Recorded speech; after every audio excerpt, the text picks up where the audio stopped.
નાથાય નમઃ શ્રી રામચંદ્ર ગુરુપે નમઃ। એ તો કેશી સાવર વીર છે, એના નામે હસ્તીઓ થરથરી ઉઠે। श्री राम एक सिंहना दे, मोहना बंधन सर्व टूटी पड़े। आज रामचंद्र सूरीश्वर जी महाराज साहब को हम सबके बीच में से अलविदा होकर 32 साल हो गए।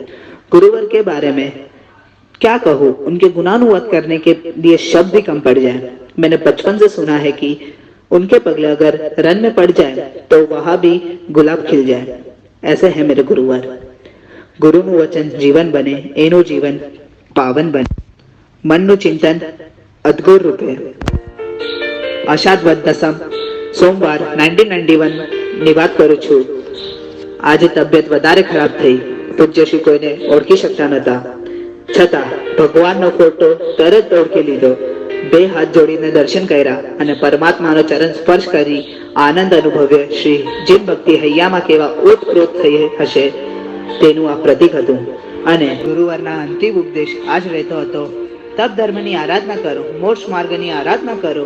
આવા પ્રકારના વાક્યો ગુરુવર વારંવાર બોલતા હતા। અને જ્યારે ગુરુવરે 10 વાગે દવા આપવાનો સમય થયો, ઉઠાડવાનો પ્રયાસ કર્યો, પણ પૂજ્યશ્રી ઉઠ્યા નહીં।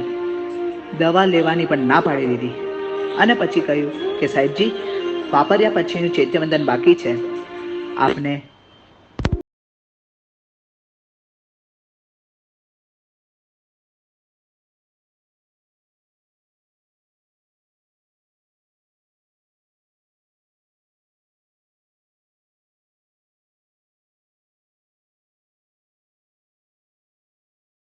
भी हो, हम सर पर आशीर्वाद बनाए रखना। जीन आज्ञा विरुद्ध काय पण बोलाय गयो हो तो मिच्छामी दुक्कडम।